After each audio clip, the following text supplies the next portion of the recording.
Je salue les auditeurs qui ont bravé les intempéries pour venir m'écouter et faire que je sois moins seul dans ce grand amphithéâtre. Merci à vous.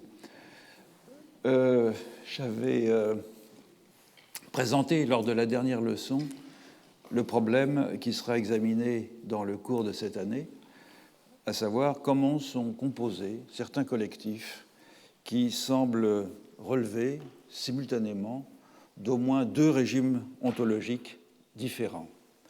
Et donc un rappel de ce que sont ces régimes ontologiques et de la manière dont leurs principes s'expriment dans des collectifs était nécessaire. J'y ai consacré une partie de la leçon.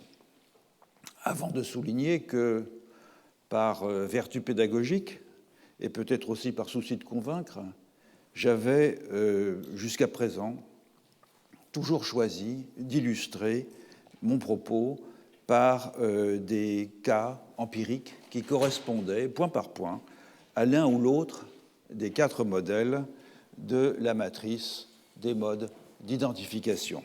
Et donc l'Amazonie et l'aire circumpolaire représentaient les meilleurs exemples d'animisme, l'Australie aborigène représentait le meilleur exemple de totémisme, les communautés amérindiennes des Andes et du Mexique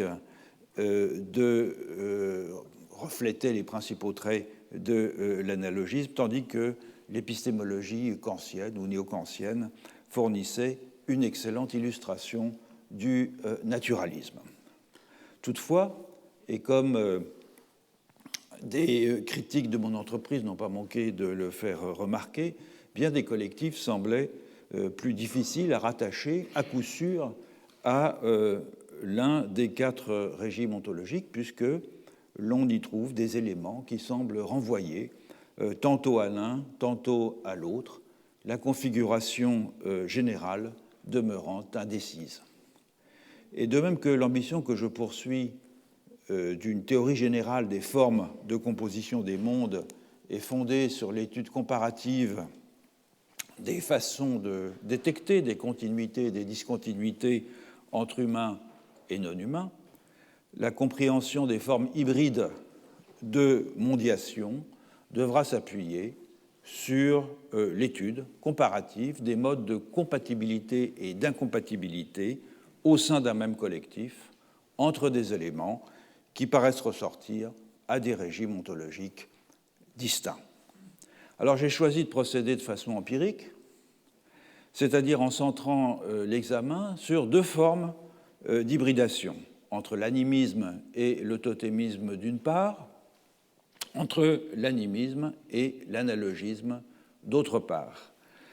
Pour ce qui est de la première combinaison, j'avais avancé en conclusion de la dernière leçon que l'un des éléments du contraste entre les deux régimes ontologiques, l'animisme et le totémisme, est une nette dissociation entre la dimension processuelle de l'animisme, dont les indices sont repérables dans l'action rituelle, et la dimension normative et classificatoire du totémisme, dont les indices sont repérables plutôt dans des récits étiologiques.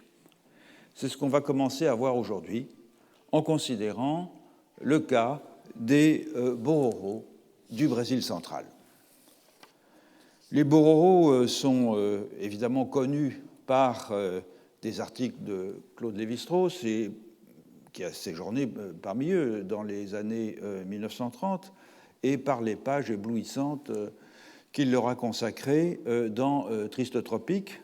Mais c'est surtout aux travaux d'un autre ethnologue, d'un autre grand ethnologue que je ferai référence.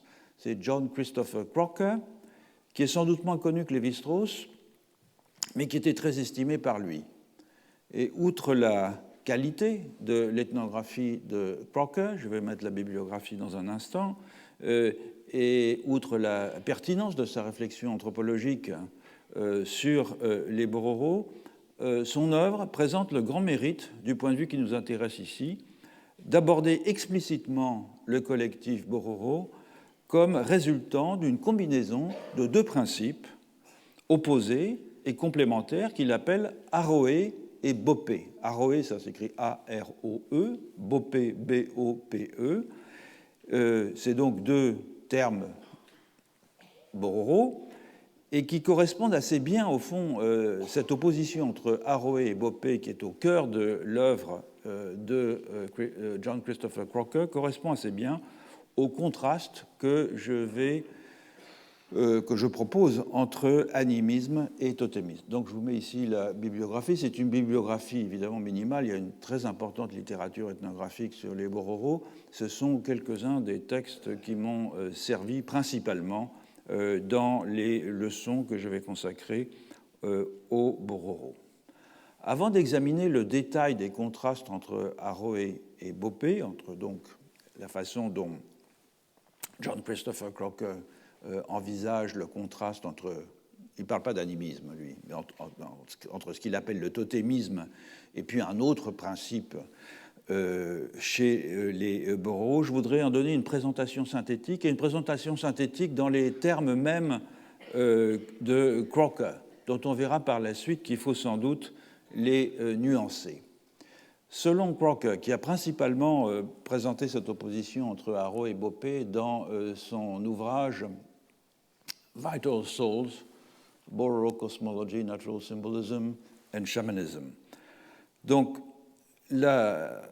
selon Crocker, le monde, comme la personne humaine, se définissent pour les Bororo par l'articulation de ces deux principes antagoniques que sont Aroë et Boppé. Aroë caractérise le monde éternel, immuable, des formes logiques, tandis que Boppé évoque le flux de la réalité quotidienne en perpétuelle mutation. Aroë est une essence nominative dotée d'attributs que Crocker appelle totémiques. En effet, chaque modalité d'être, c'est-à-dire chaque espèce de plante et d'animal, est l'expression concrète, physique, d'une sorte de paire transcendante qui exprime l'essence parfaite de cette espèce et qui est appelée son Aroë. Alors on le verra, Aroë, lorsque les Bororo glosent le terme Aroë en portugais, ils emploient le terme alma. C'est donc une traduction possible d'Aroë, c'est une âme. Le rapport entre chaque terme de la paire est de l'ordre de la métonymie, plus grand, plus petit, aîné, cadet, haut, bas, etc. Les Aroë sont plus grands, plus beaux, plus resplendissants que les individus dont ils incarnent le principe. Ils constituent un modèle parfait, un prototype, dont les incarnations individuelles n'offrent que des versions amoindries. Et Crocker assimile cette vision de l'Aroë à une conception nominaliste du réel, en ce que, je le cite, le nom d'une catégorie exprime la réalité existentielle ou l'âme de son identité. Chaque clan Bororo, on verra que les Bororo sont organisés en clans, est associé à une paire d'Aroë qui lui donne sa substance logique en le définissant par un nom. En outre, il existe au sein de chaque clan une subdivision duel qui recoupe la séparation des Aroë en paires, et chaque sous-clan, subdivision du clan, est lui-même divisé en groupes de noms contrastés par des différences plus spécifiques. Et l'ensemble de ces subdivisions forme une sorte de lexique des essences, ça c'est la terminologie de Crocker, qui sert à conférer un nom associé à un ornement particulier à chaque membre du clan. Le nom est attribué aux enfants lors d'une cérémonie où le rôle de donneur d'identité est dévolu aux membres de la moitié opposée à celle des récipiendaires. Et les membres d'un clan partagent donc une même essence nominative définissant la personnalité sociale de chaque individu. Selon Crocker, cette identité collective, elle est purement logique, c'est-à-dire qu'elle n'est pas fondée sur l'idée d'une substance physique commune aux membres du clan. C'est donc un point qu'il faudra éclaircir, car cette définition du totémisme que donne Crocker lorsqu'il mentionne les caractéristiques des Aroé, cette définition du totémisme, si elle est parfaitement congruente avec l'interprétation classificatoire que Lévi-Strauss donne du totémisme, diffère du modèle australien qui est la source de l'ontologie de totémiste telle que je la définis moi-même, et dans laquelle les prototypes originaires, les totems, si vous voulez, les êtres du rêve, transmettent aux membres des groupes humains qu'ils dénotent des caractéristiques autant physiques que morales. La composante matérielle de la personne, pour les Bororo, participe d'un autre principe qui s'appelle donc Bopé, et à l'opposé des Aroé qui organisent le monde social et naturel en type logique immuable, les Bopé sont la cause de tous les changements, le principe de toute transformation. Ils instillent la fertilité, ils commandent les pluies et les désordres atmosphériques. Toute mort leur est imputable. Les Bopé sont à la source de l'élan vital, de l'énergie vitale, si vous voulez, qu'on appelle en Bororo rakaré.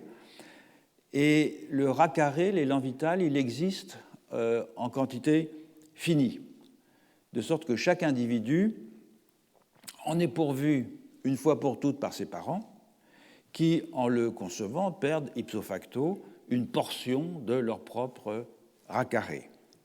La copulation, la rupture des interdits font diminuer ce stock d'élan ou d'énergie vitale, entraînant ainsi le vieillissement et la mort. Chaque fois qu'un Bororo meurt, c'est la société des humains qui se voit amputée d'une partie d'elle-même, lésée en quelque sorte par le monde des Bopé ou le monde du Bopé, par l'extinction d'un capital de vie, et cette perte de substance physique met, selon les Bororo, les non-humains pourvoyeurs d'énergie vitale, et en particulier par la nourriture qu'ils procurent, en situation de dette vis-à-vis des humains, et cette dette sera effacée par la mise à mort d'un gros gibier au cours d'une chasse collective organisée par la moitié alterne de celle du défunt.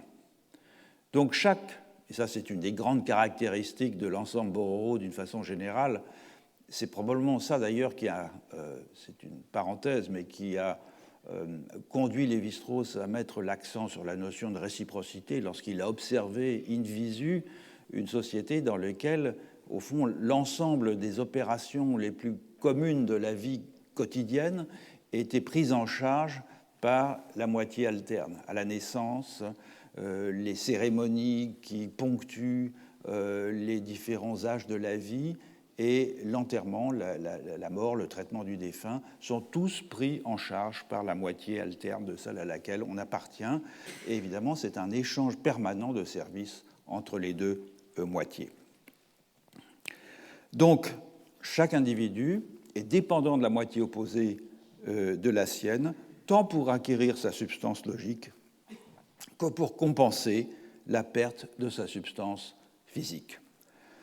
Alors, voyons maintenant un peu plus en détail comment opère cette dialectique de l'animisme et du totémisme en se penchant un moment sur la situation des Boro. Alors, le présent ethnographique, c'est celui essentiellement de l'époque de l'ethnographie de Crocker. Les choses ont bien changé il y a une quarantaine d'années.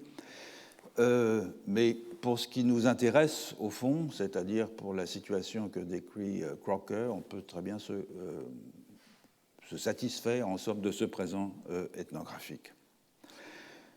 Les Boros s'auto-dénomment Orari Mogodoge, c'est-à-dire ceux qui vivent près du ou de l'orari, L'orage, c'est un poisson-chat géant qui est très commun dans les rivières du Mato Grosso central, et tout particulièrement dans une rivière qui est le São Lourenço, qui irrigue en fait le territoire, qui est l'axe principal du territoire Bororo. Donc les Bororo définissent leur territoire essentiellement en termes de réseau hydrographique, et c'est un territoire qui a contenu à une certaine époque jusqu'à 50 000 Bororo. La population actuelle est incroyablement plus restreinte, entre 500 et 1000, peut-être un peu plus, mais encore une fois, on parle en ce moment des années 60, 70, 80,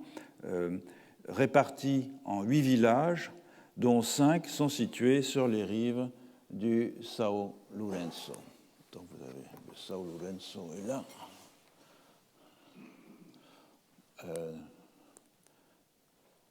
Non, ça c'est le Vermelho. J'essaye de le retrouver.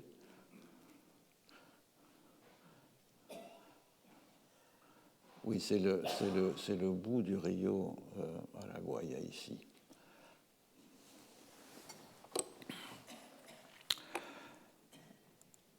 Avant le contact, les Bororo étaient des chasseurs-cueilleurs qui cultivaient un petit peu de maïs, plutôt comme un aliment cérémoniel que comme une contribution réelle à l'alimentation quotidienne.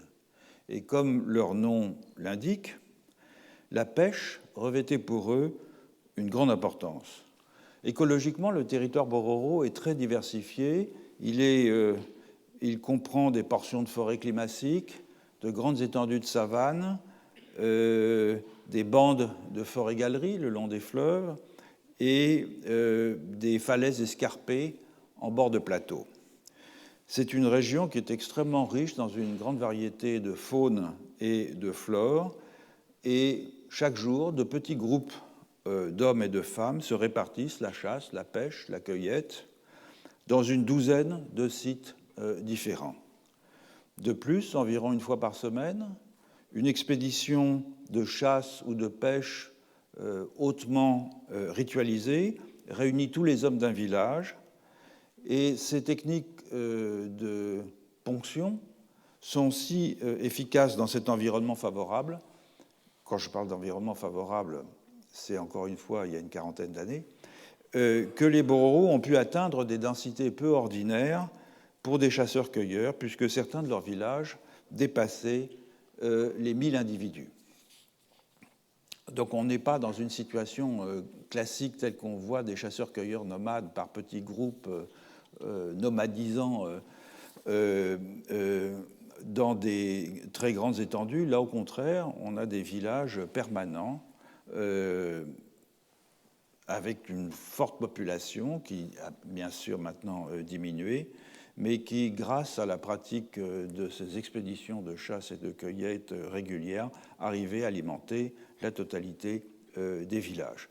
L'expansion des colons brésiliens au cours de ce siècle a modifié évidemment ces conditions d'existence, notamment par la pollution des rivières, qui rend la pêche beaucoup plus aléatoire, mais aussi par une forte ponction sur la faune terrestre. Et en conséquence, les Bororo ont donc adopté des cultigènes brésiliens, amazoniens en général, enfin des basses terres d'Amérique du Sud, en matière de compensation, le manioc, les haricots, le riz, qui évidemment n'est pas originaire de la région, la canne à sucre. Et ces plantes constituent à présent l'essentiel du régime alimentaire en conjonction avec le maïs. Toutefois, la viande animale, de gibier, et le poisson continuent à jouer un rôle important et quotidien dans le régime alimentaire, puisque les Bororo, comme la plupart des sociétés de chasseurs et de chasseurs et sarteurs, ne considèrent pas qu'un repas puisse être complet sans viande. Leur préférence va à la viande des grands mammifères, des poissons, des grands oiseaux, et c'est justement ce type de chair qui est assujetti à des réglementations extrêmement complexes qui requièrent l'intervention d'un chaman. On va donc longuement explorer ces réglementations, puisque dans le rapport aux animaux sauvages, c'est là que s'exprime la logique de ce que j'ai appelé l'animisme. Depuis les travaux classiques de Claude Lévi-Strauss sur le sujet, en particulier un article fameux qui s'appelle « Les organisations dualistes existent-elles ?», on sait à quel point le plan du village Bororo est une matrice fondamentale pour l'intelligibilité de leur organisation sociale. Donc je rappelle, c'est un village rond avec des unités domestiques réparties à la périphérie, une maison des hommes au milieu. Le plan de village ne s'est pas transformé aussi longtemps qu'on a une ethnographie qui les concerne. Ça, c'est le plan du village tel que Lévi-Strauss l'a publié dans son article de 1936, qui a été redessiné, mais on voit bien la structure générale.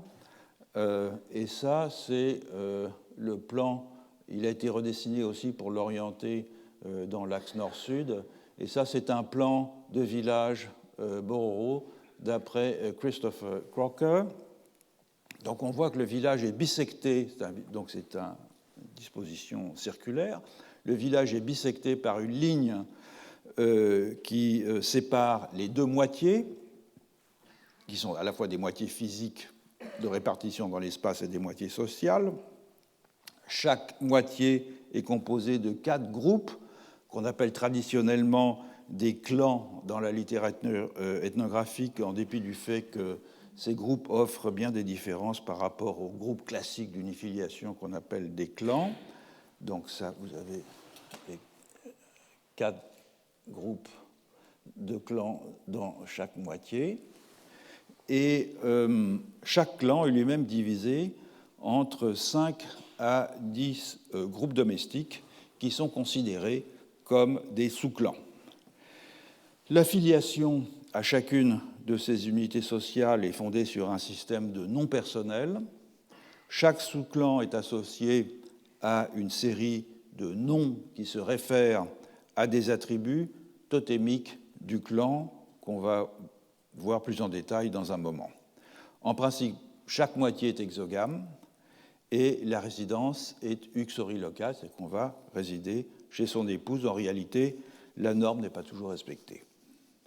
Au centre du village, il y a donc la maison des hommes, qui est orientée selon un axe nord-sud, avec une porte faisant face vers chacune des deux moitiés. Vous voyez, une moitié s'appelle Exerei et l'autre s'appelle Tugarege. C'est le lieu de résidence des célibataires et c'est l'endroit où s'accomplissent les cérémonies. Comme c'est le cas dans beaucoup de sociétés du Brésil central, la plupart des rites sont interdits aux femmes et aux adolescents non initiés. Ainsi que Lévi-Strauss l'avait noté déjà, le village Bororo exprime un dualisme concentrique.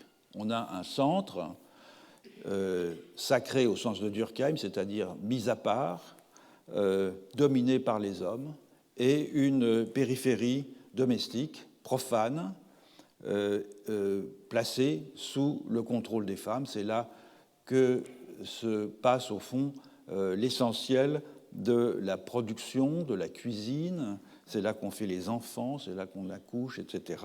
Tandis que le centre est le lieu où l'on gère, au fond, les classifications sociales et la répartition des prérogatives sociales dans cette société. Le plan du village est donc de façon évidente la matrice des principes qui organisent les rapports de tous les êtres et de tous les procès, animés ou inanimés, perçus ou imaginaires. Les divisions internes du village ne se contentent pas d'ordonner le flux des sentiments humains ou de structurer leur institutionnalisation. Elles réfléchissent, ces divisions, les lois qui régissent l'ensemble du cosmos. L'ensemble de ces phénomènes est donc interprétable dans les termes d'une relation entre ces deux principes ou essences que j'évoquais tout à l'heure et que les Bororo appellent respectivement Aroé et Bopé. Maintenant, je voudrais revenir un peu plus en détail sur ces deux concepts et sur ce qu'ils traduisent. Il faut d'abord souligner une chose importante, c'est que l'opposition Aroé-Bopé n'est pas réductible à une opposition nature-culture. C'est vrai que Bopé renvoie directement au phénomène organique et Aroé à la classification sociale, mais chaque être est composé d'un mélange d'Aroé et de Bopé avec des valences diverses. Donc l'univers est conçu comme une sorte de grand continuum qui va d'une essence totalement Bopé à une essence totalement Aroé. J'emploie le terme essence ici parce que je continue à employer la terminologie de Crocker, mais au fur et à mesure de la description des contrastes entre Aroé et Bopé, vous allez voir qu'on va transformer peu à peu le vocabulaire pour se diriger vers une autre conception que celle, en effet assez nominaliste, que Crocker a proposée. Chaque être est situé sur ce continuum entre Bopé et Aroé, dont le centre est occupé par les humains et par certaines espèces animales. Alors, Bopé, on l'a vu, ce sont les entités qui produisent l'énergie, l'élan vital, le rat carré. Elles le possèdent, ces entités Bopé, en quantité infinie. Il existe de nombreuses sous-classes de Bopé, avec des pouvoirs divers et avec des formes variées. Sous leur forme originelle, si on peut dire, les Bopé, ce sont des homoncules d'1 mètre de haut, entièrement poilus, les yeux rouges, avec des pieds fourchus. Ils dégagent une très forte odeur de charogne et une chaleur tellement intense qu'il est impossible de les approcher. Il est pourtant rare qu'on les rencontre sous cette forme, car la principale caractéristique des Bopé, c'est justement de changer d'apparence constamment. Donc, en tant que catégorie, les Bopé contrôlent tous les changements biologiques et atmosphériques en particulier, depuis la formation de l'embryon dans l'utérus jusqu'à une averse. De très nombreuses sous-classes de Bopé sont responsables de phénomènes aussi divers que les tornades, les ouragans, les séismes, les éclipses, les étoiles filantes, l'alternance saisonnière, les inondations, la croissance des plantes, les menstruations, les migrations animales, etc., etc. Alors, les Bororo distinguent ordinairement entre les bons Bopé et les mauvais Bopé. Les mauvais Bopé vivent en association constante avec les hommes, sur la terre ou près de la terre occupée par les Bororo. La plupart d'entre eux vivent dans des sites qui sont bien connus des Bororo, notamment des grandes termitières, ou bien les arbres morts, ou bien les chablis, ou bien les anciens sites d'habitat. Et ils visitent constamment les Bororo sous leur forme invisible, où leur présence est détectable par de nombreux petits signes, comme une modification, par exemple, de la conduite des animaux familiers ou par des bruits inexplicables. Ces visites ne sont pas nécessairement animées par des intentions hostiles, parce que les Bopé se contentent d'observer la conduite des hommes. C'est une sorte ce sont des spectateurs permanents de la vie des Bororo, et ils ne punissent les Bororo que lorsqu'on leur dénie certaines prérogatives dont on verra la nature un peu plus avant. Mais évidemment, cette présence invisible des Bopé dans leur village rend les Bororo un peu anxieux, en tout cas inquiet, dans la mesure où les bopés s'offensent très rapidement et qu'il est particulièrement difficile de distinguer entre les simples signes de leur présence et les manifestations de leur hostilité. Le cosmos des bopés est divisé en 3 bandes ou 3 niveaux, chacun possédant sa couleur propre et son type spécifique de bopé. Il y a le ciel blanc ou ciel intérieur, au-dessus de lui il y a le ciel bleu-vert et le ciel rouge. Le ciel blanc est en contact avec la Terre et c'est le lieu de résidence des mauvais bopés. Le ciel blanc est aussi le lieu de résidence des âmes, des chamans, bororos, décédés, qui ont utilisé leur pouvoir bopé durant leur vie à des fins malignes, à des fins égoïstes pour nuire à autrui. Ils vivent sous les arbres où nichent les vautours, plongés dans les excréments des vautours, et d'ailleurs les vautours eux-mêmes sont un avatar bopé. Les bororos sont très imaginatifs pour ce qui concerne le sort réservé à ceux qui enfreignent la loi sociale. Au-dessus du ciel blanc s'étend le ciel bleu-vert et le ciel rouge. C'est là que résident les bons bopés en compagnie d'une multitude de classes de bopés et de l'âme des bons chamans. Les types de bopés que l'on peut rencontrer dans ce secteur sont tellement nombreux que je me contenterai d'en présenter brièvement 2. 2 qui sont liés à la chasse à titre donc d'illustration, et parce que la chasse, on va le voir, joue un rôle extrêmement important dans la définition du rapport au bopé. Un premier type s'appelle Adugo. C'est un bopé qui a une apparence d'animal, en l'occurrence le jaguar. Comme il est prévisible, il se nourrit exclusivement de viande de gibier.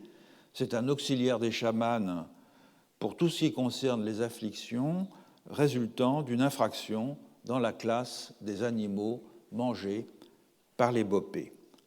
Deuxième type, c'est Burekoibo, qui vit dans le ciel bleu. Il est une sorte de pasteur de tous les animaux sauvages mangés par les bopés qui vivent en troupeaux autour de sa maison. Et grâce à cet apprivoisement permanent du gibier, il est extrêmement gros, parce qu'il mange évidemment les animaux domestiques, c'est-à-dire le gibier conçu comme des animaux domestiques qui entourent sa maison, il les consomme de la même façon que les pasteurs consomment leurs animaux domestiques. Il est donc extrêmement gros, plus encore que les autres types de bopés, et il dégage une insupportable odeur de viande pourrie. Burekoibo est réputé avoir apporté le maïs aux Bororo, et c'est la raison pour laquelle, à l'heure actuelle, les prémices de chaque récolte de maïs sont offertes aux bopés. Mais au-delà de cette raison conjoncturelle, les Bororo ont des raisons plus profondes pour cette offrande de prémices. En effet, ce n'est là que l'une des nombreuses offrandes obligatoires de nourriture que les Bororo doivent faire aux bopés. Ces transactions constituent de fait le rapport central qui s'établit entre les Bororo et les bopés, et toute infraction à cette règle d'offrande de nourriture engendre immédiatement un malheur, et ces infractions sont même de fait la source d'à peu près toutes les afflictions qui frappent les Bororo.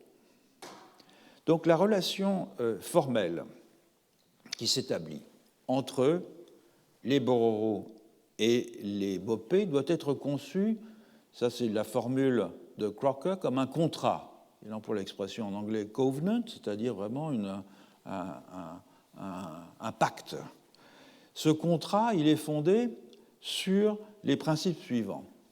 Les bopés exercent des droits sur un groupe précisément défini d'espèces animales et végétales, ce qui a pour conséquence que les bororos doivent offrir des membres de ces espèces aux bopés comme nourriture.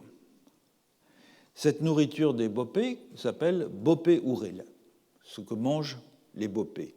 Et cette offrande, elle est réalisée par l'intermédiaire du chaman, qui est possédé, pas vraiment possédé, mais investi, disons, par une ou plusieurs espèces de bopés. Et à travers l'intercession du chaman, les bopés consomment donc de petites quantités de gibier ou de plantes. Pour les bororos, le chaman n'est donc qu'une sorte de vecteur physique de cette transaction entre humains et bopés. Il n'est pas tant honoré pour sa fonction qu'objet de pitié en réalité, en raison des dangers qu'il encourt dans cette entreprise.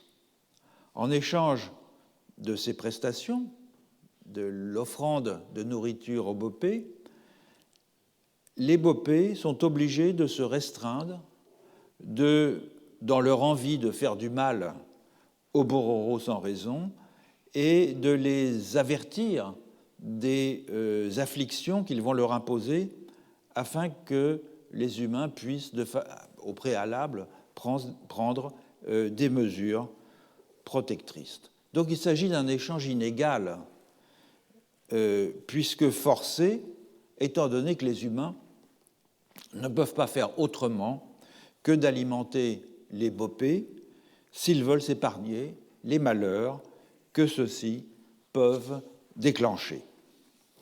Alors que les bororos donnent quelque chose en échange, c'est-à-dire des offrandes de nourriture, les bopés se contentent de s'abstenir de nuire. Et leur réciprocité est donc en quelque sorte négative ou tout au moins passive. En outre, l'obligation de rendre aux bopés leur nourriture sous la forme des espèces qu'ils préfèrent manger, pour la raison de la grande quantité d'élan vital, d'énergie vitale, de racarré que ces espèces contiennent, relève en quelque sorte d'une décontamination. En effet, ces espèces sont si fortes que le bopé n'a pas besoin de punir qui que ce soit qui les consomme sans avoir accompli les procédures appropriées, car cette personne va mourir d'elle-même en raison du pouvoir contaminant que ces nourritures recèlent. Donc, en donnant ces nourritures aux bopés, avant de les consommer, on accomplit une sorte de prescription morale et on s'assure que la puissance de ces nourritures va diminuer jusqu'au point où leur consommation deviendra sans danger. C'est quelque chose de très important. Je me souviens dans une conversation avec Claude Lévi-Strauss il y a quelques années, au moment où je lisais le livre de Crocker, Vital Soul, et donc j'avais été m'en entretenir avec lui, et il me disait le chamanisme bopé est quelque chose d'absolument central, et il rapportait une anecdote, et quand il est arrivé dans le village bororo où il a séjourné, il est arrivé en canot, et ils avaient tué un tapir en cours de route, et donc il débarque dans le village avec le tapir, et immédiatement les bororos disent arrêtez, et vont quérir le chaman bopé qui se précipite sur le tapir, et dont vous allez voir tout à l'heure d'ailleurs qu'il exige un traitement incroyablement complexe pour être décontaminé, avant même que les visiteurs puissent pénétrer et s'installer dans le village. Et donc ça l'avait beaucoup frappé de voir à quel point cette entreprise de décontamination était vitale pour les bororos. Voilà une liste de nourriture de bopé, hein, donc c'est de ces espèces qui, si on ne les décontamine pas, vont causer des dommages très grands à ceux qui les consomment. C'est au fond une grande partie des choses de la viande que consomment, enfin des espèces que consomment les bororos. Il y a le tapir, le caïman, les cervidés, plusieurs espèces de cervidés, le nandou, le cariama, qui est un autre oiseau coureur un peu plus petit que le nandou, le capybara, les 2 espèces de pécaris, 3 espèces de poissons-chats, la colombe et une quinzaine de plantes, dont le maïs. L'un des caractères les plus originaux de cette liste des nourritures bopées, lorsqu'on connaît la variabilité interne des prescriptions et des proscriptions alimentaires dans les sociétés, dans les basses terres amérindiennes d'Amérique du Sud, l'un des caractères les plus originaux de cette liste consiste justement en ce que tous les ethnologues des Bororo depuis 60 ans concordent exactement sur cette liste et sur ses spécifications. Elle n'a pas changé. Et les Bororo, qui semblent peu préoccupés dans leur vie quotidienne par le monde des esprits, respectent avec le soin le plus méticuleux toutes les prescriptions qui touchent à la nourriture des bopés. Toutes les afflictions, je l'ai dit, qui touchent les Bororo sont réputées causées par une infraction à ces prescriptions. Il faut donc prendre soin non seulement de faire accomplir les procédures appropriées par le chaman, mais aussi il faut se procurer et préparer ces espèces selon un protocole extrêmement strict. Toutes les pratiques de chasse sont donc directement affectées par ces exigences. En effet, les bopés peuvent s'offenser si l'un de leurs animaux est blessé et s'il échappe aux chasseurs.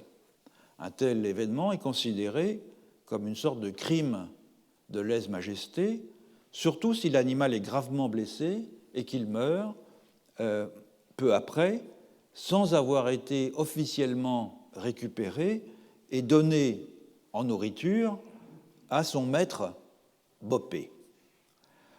En conséquence, il arrive souvent qu'un Bororo refuse de tirer sur une espèce bopé-ouré à la chasse s'il n'est pas absolument sûr de le blesser mortellement. Et c'est pour cela, par exemple, qu'il ne tire pas un caïman, par exemple, s'ils ne sont pas sûrs de pouvoir le récupérer, c'est-à-dire ce n'est pas sur la berge, s'il est en train de nager, parce qu'un caïman, quand on le tire et qu'il meurt, il coule au fond de la rivière, qu'on ne peut pas le récupérer. De même, les tapirs et les pécaris sont plutôt chassés collectivement afin de s'assurer que les animaux tirés n'échapperont pas aux chasseurs pour aller mourir dans un coin sans qu'on les retrouve. Et la préférence pour la chasse collective, elle vient d'ailleurs de ce qu'elle s'effectue généralement avec la participation d'un chaman dont l'intercession paraît hautement nécessaire dès qu'il s'agit de chasser des animaux bopés ou raies. Vous voyez, la chasse, ce n'est pas une entreprise de distraction, c'est véritablement quelque chose d'extrêmement périlleux.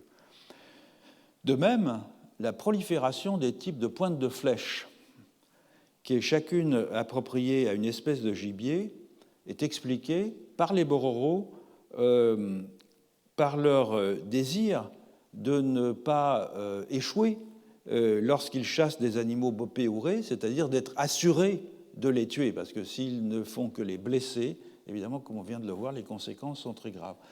Je ne résiste pas au plaisir de vous montrer ceci. Quand on dit que Lévi-Strauss était un ethnologue qui n'a pas fait beaucoup de terrain, c'est vrai, il n'a pas fait un très long terrain, mais c'était un ethnologue incroyablement minutieux. Et dans cet article de 1936, qui est le premier qu'il ait écrit sur les Bororo, il fait une description des types de flèches utilisées pour chasser les différentes espèces. Ça, ce sont des empennages de flèches pour ce qu'il appelle les onces, c'est-à-dire les jaguars, avec comme vous le voyez, une description une figuration extrêmement précise de chaque type d'empennage de flèches correspondant à des marques de clan. Alors, ça ne signifie pas pour autant que les bororos s'abstiennent de poursuivre les espèces bopéourées avec le même enthousiasme que les autres proies. Bien au contraire, ils considèrent que la chair des animaux bopéourés, même si ce sont des animaux qu'il est périlleux de chasser pour les raisons qu'on vient de voir, a meilleur goût que les autres espèces et que sa consommation, en fait, est d'autant plus importante qu'elle recèle, que ces espèces recèlent une quantité considérablement plus importante d'énergie vitale que les autres animaux, énergie qui va bénéficier donc au chasseur et à sa famille. Le protocole de la préparation des nourritures bopéourées, je l'ai dit, est très strict. Chaque espèce doit être découpée, cuite et en partie consommée par le chaman bopé selon des règles qui sont propres à cette espèce. Le découpage du gibier en particulier doit suivre des prescriptions qui sont tellement contraignantes que cela engendre souvent de grandes difficultés pratiques. En effet, si un gros gibier, un tapir par exemple, bopé, a été tué très loin du village, le chasseur ne peut pas le couper en quartier sur place afin de le transporter, comme c'est souvent le cas quand on le fait à la chasse, en particulier dans cette région du monde. Il faut transporter le gibier jusqu'à un chaman ou bien aller chercher le chaman pour qu'il procède aux opérations de découpe in situ.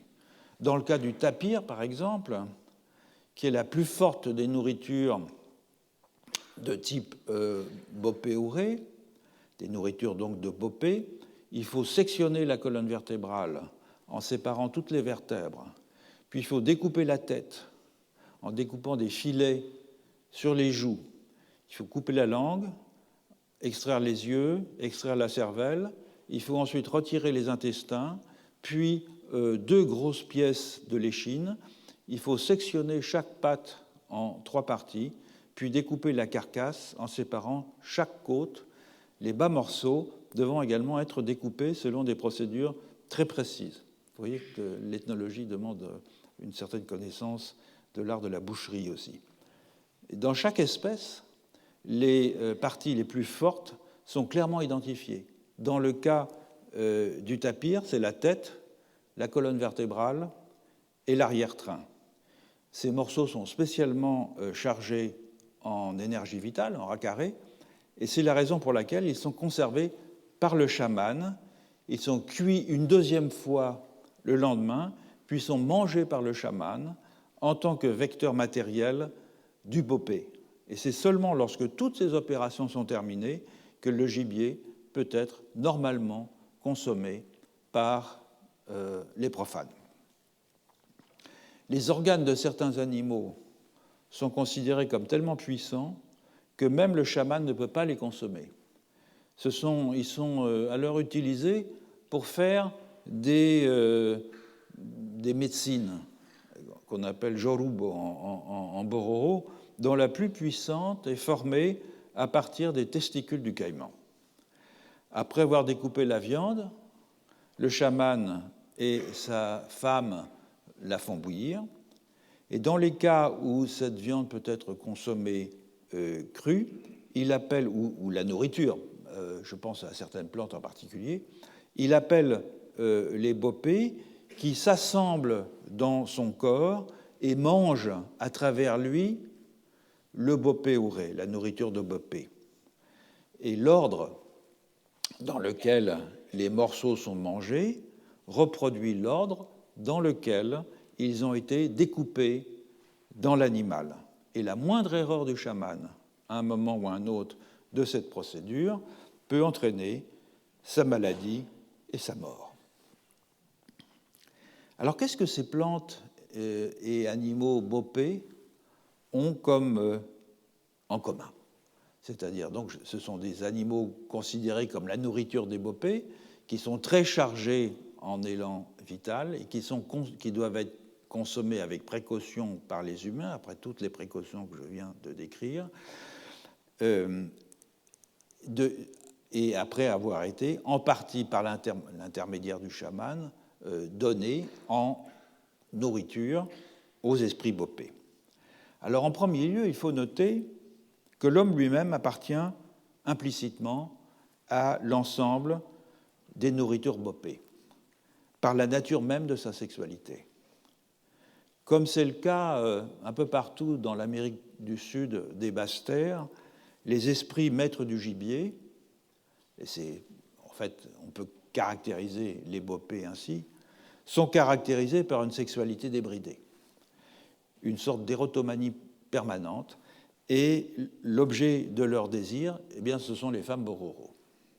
Plus particulièrement, la femme ou les femmes du chaman bopé, qui sont considérés comme les principaux objets sexuels des esprits bopés, qui vont donc copuler avec la femme du chaman par l'intermédiaire de leur époux, dans lequel ces esprits vont s'incorporer. Par ailleurs, toute une série d'associations entre la viande et la sexualité, c'est une thématique qui est très commune en Amazonie, mais aussi dans d'autres régions du monde, repose sur l'idée que les bopé ouré, les nourritures bopé, et la sexualité sont tout à la fois dangereux, mais bons à consommer, à condition de respecter les règles. Et ces règles sont, dans un cas, l'intervention du chaman et la collaboration des bopés à cette intervention, et dans l'autre cas, le respect de la prescription d'exogamie des moitiés. On ne peut pas avoir de rapport sexuel avec une femme de sa propre moitié. Donc Crocker fait l'hypothèse que les nourritures bopées sont très spécifiquement associées à des qualités féminines, qu'elles sont une sorte de métaphore des attributs organiques féminins et notamment de la périodicité.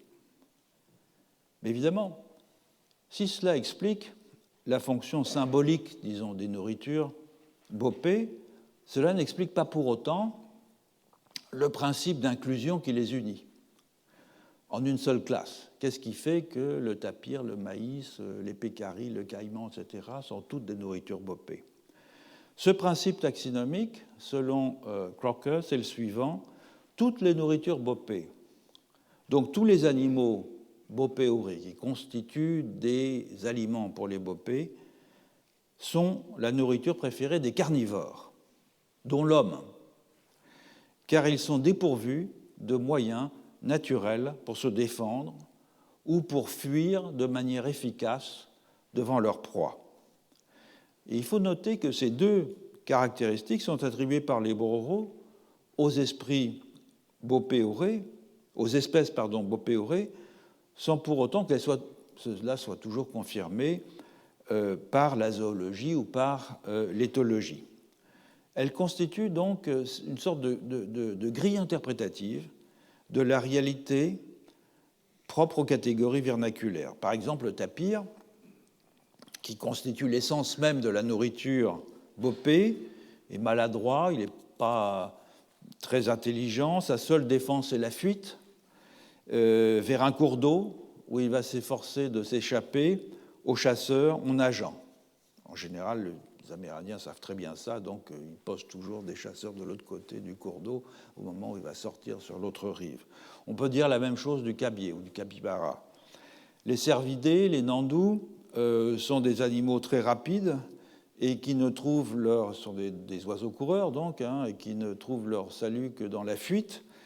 Et dans un milieu de savane, toutefois, il n'est pas impossible de les atteindre, contrairement à la forêt où ils peuvent se faufiler dans les sous-bois. Du moment qu'ils restent à portée de vue, on peut les flécher.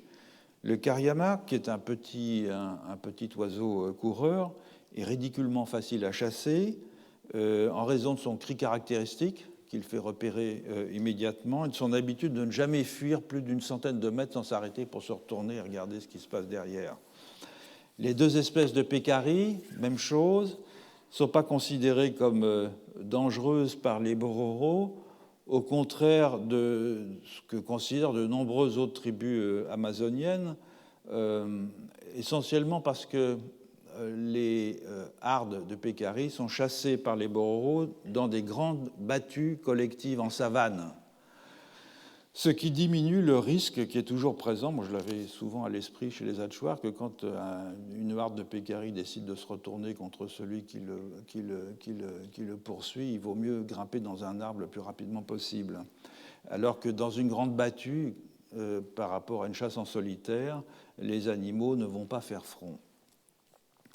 Les trois espèces de poissons, qui sont des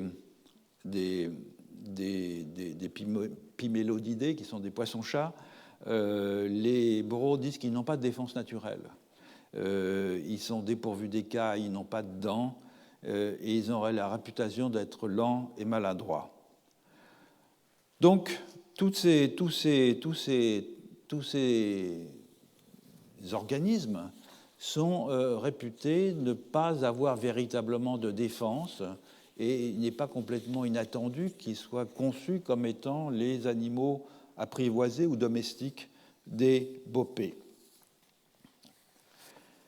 Le chaman bopé ne se contente pas de décontaminer les nourritures bopées, il mène aussi une guerre nocturne contre plusieurs types de bopés qui viennent la nuit dans les villages bororos pour manger l'âme arroée des dormeurs.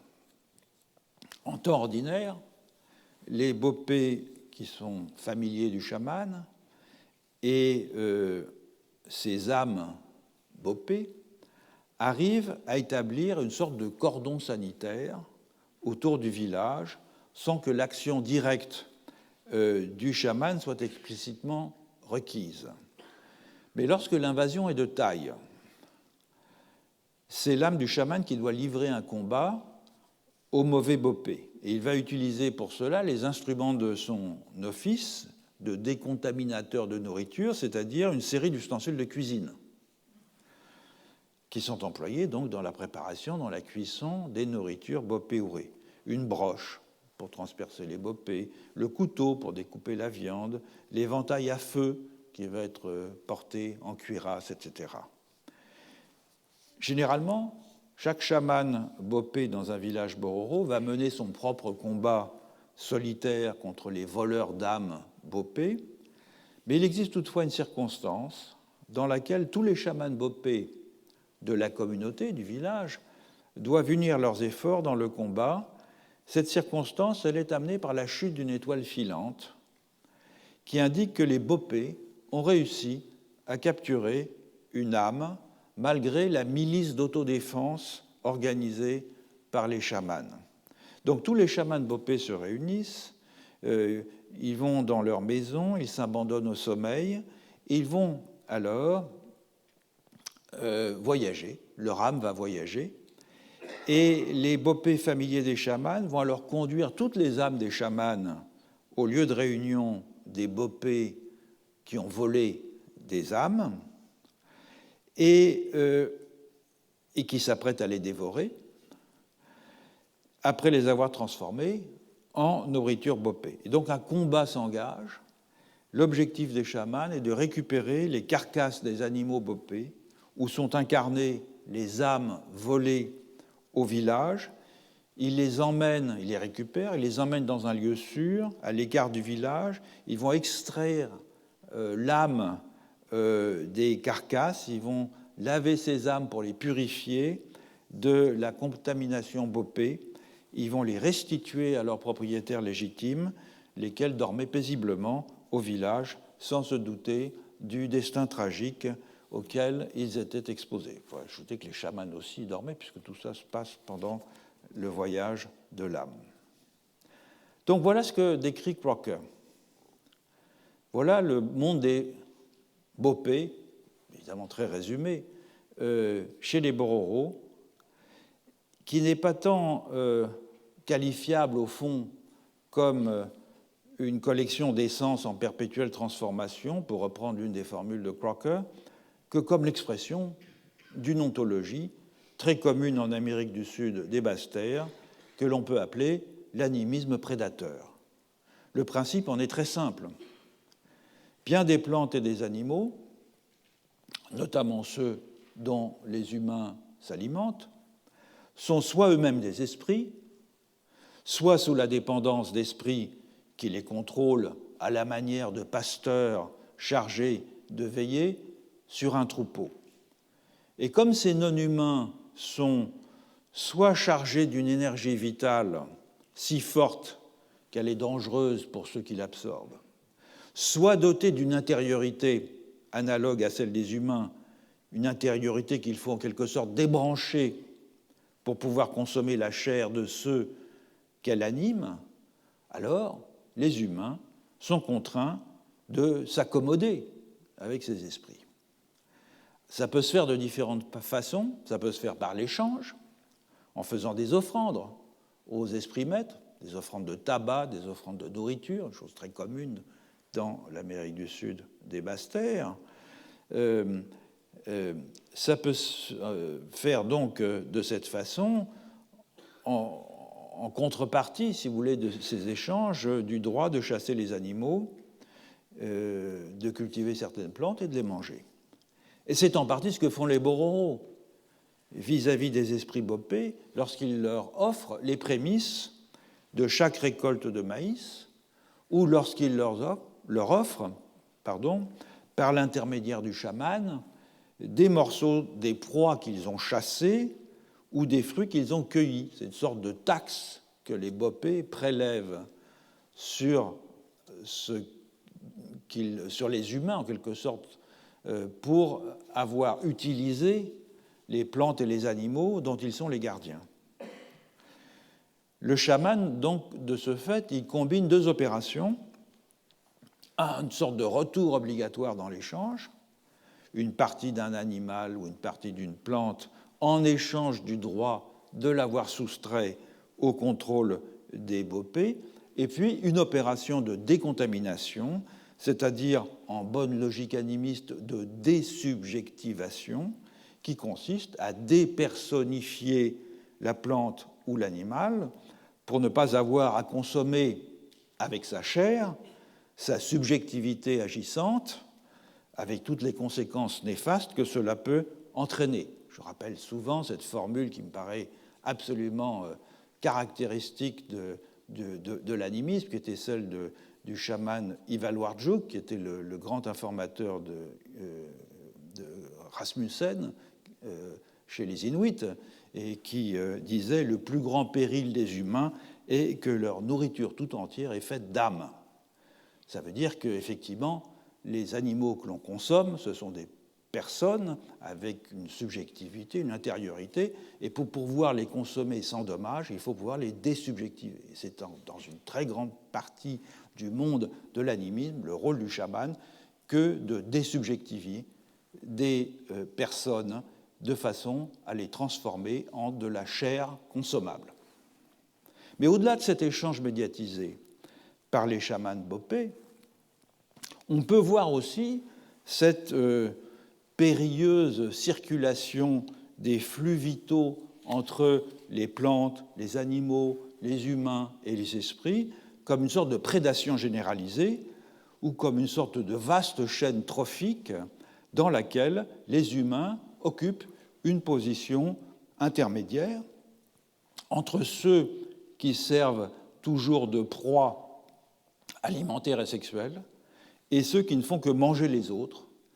Et c'est un modèle qui est bien illustré en Amérique du Sud par un certain nombre de populations, je pense évidemment aux Jivaro, mais aussi aux groupes Tupi. Et l'intervention du chaman Bopé, au fond, elle consiste en une sorte de tentative d'interrompre ce cycle de la dévoration mutuelle en le rendant moins périlleux, moins lourd de conséquences pour les humains. Alors quel rôle peut jouer le totémisme dans ce cycle qui est typiquement animiste, de transfert de substances, de transfert d'énergie, de transfert de subjectivité, de prédation mutuelle entre des personnes humaines et non humaines? Quel rôle joue la partie Aroé du monde Bororo? Eh bien, c'est ce qu'on verra dans le prochain cours.